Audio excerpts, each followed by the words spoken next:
Nous avons parlé en détail du conflit et il y a un autre élément qui va vraiment main dans la main avec le conflit, c'est l'enjeu.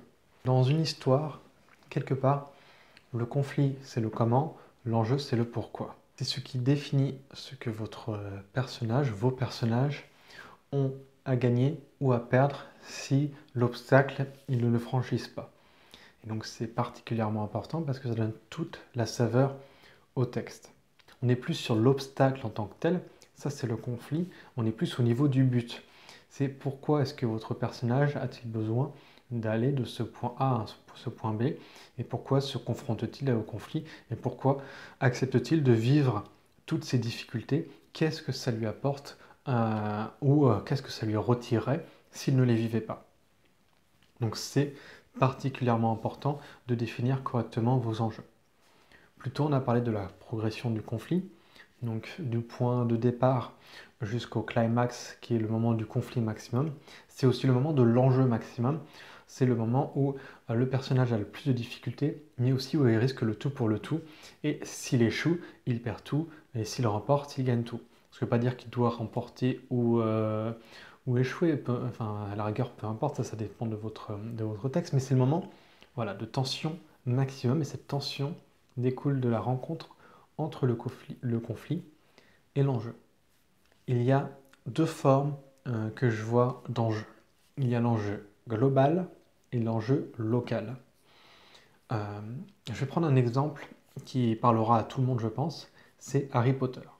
Harry Potter, aussi bien la version film que la version livre.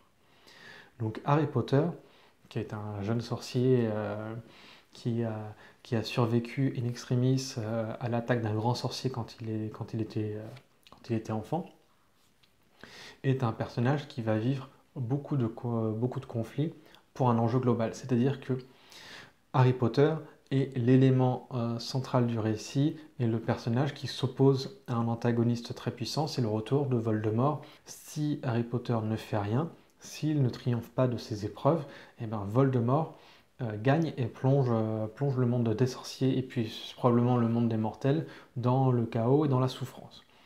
Donc ça c'est un enjeu global. Ben, on comprend tout de suite pourquoi Harry Potter doit vaincre et doit faire tout ce qu'il fait. Parce que s'il ne le fait pas, les conséquences sont catastrophiques pour tout le monde. Donc ça, c'est la force de l'enjeu global. C'est un enjeu qui est assez évident, qui est mis assez rapidement, enfin en tout cas dans Harry Potter, qui est mis rapidement en jeu, qui peut être plus ou moins long à être placé. Mais ce sont les conséquences de l'échec touchent, enfin, sont vraiment globales. Euh, Ça peut être complètement autre chose, hein. Ça peut être quelque chose, ça peut être au niveau récit politique.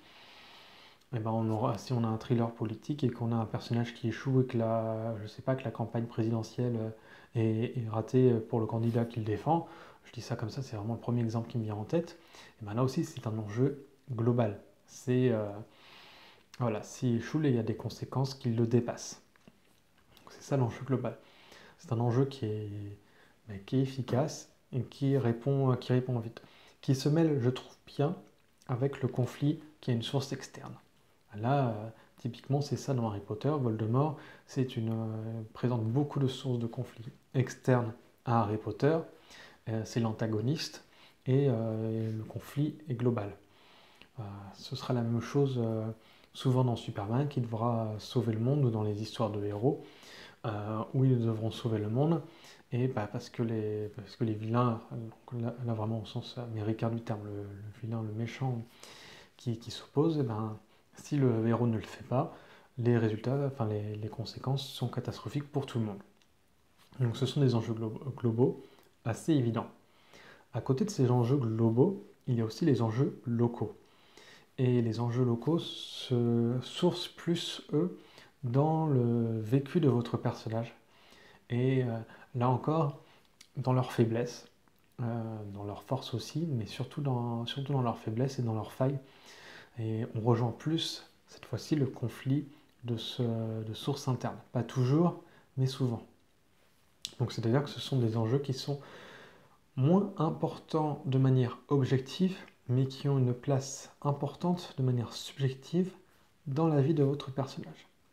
Et c'est pas forcément avec un enjeu global qu'on va capter l'attention du lecteur de manière la plus forte.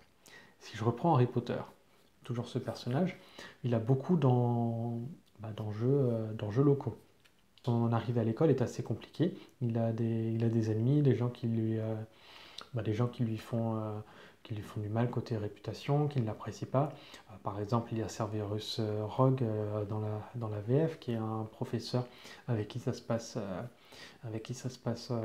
mal et qui lui met beaucoup de conflits en classe. Donc des choses qui sont minimes par rapport au fait de risquer sa vie contre Voldemort, mais qui mettent de la tension.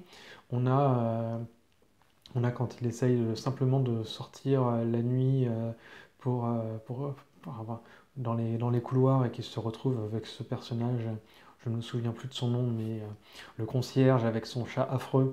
Et on a aussi peur qu'il se fasse capturer par ce bonhomme et qu'il aille en discipline devant les professeurs que quand il lutte contre Voldemort.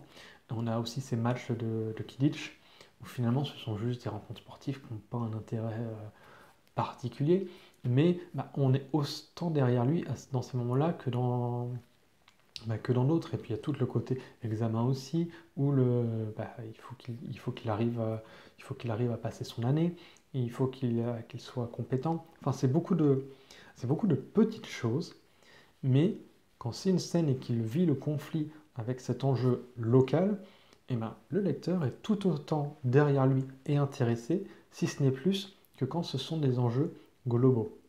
On voit ça aussi dans Buffy. J'en parlais plus tôt quand je parlais de personnages avec les forces et les faiblesses. Mais c'est typiquement ça.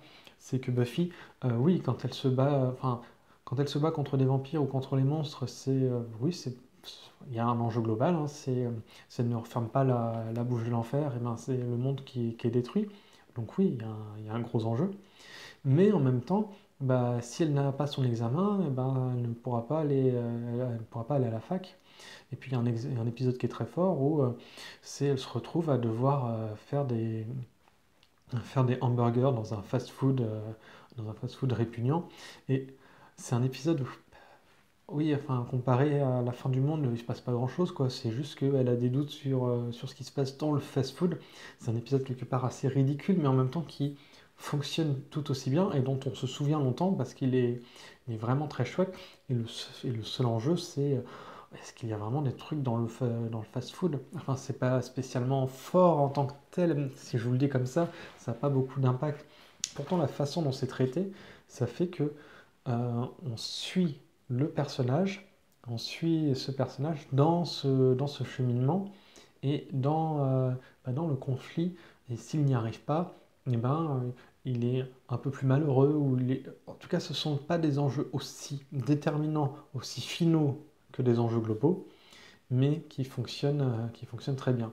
Dans Buffy encore, ce sont ces relations sentimentales, par exemple, qui sont moins importantes que la fin du monde, en termes objectifs. Par contre, en termes subjectifs, ça prend souvent autant d'importance et ça touche tout autant que cette fin du monde.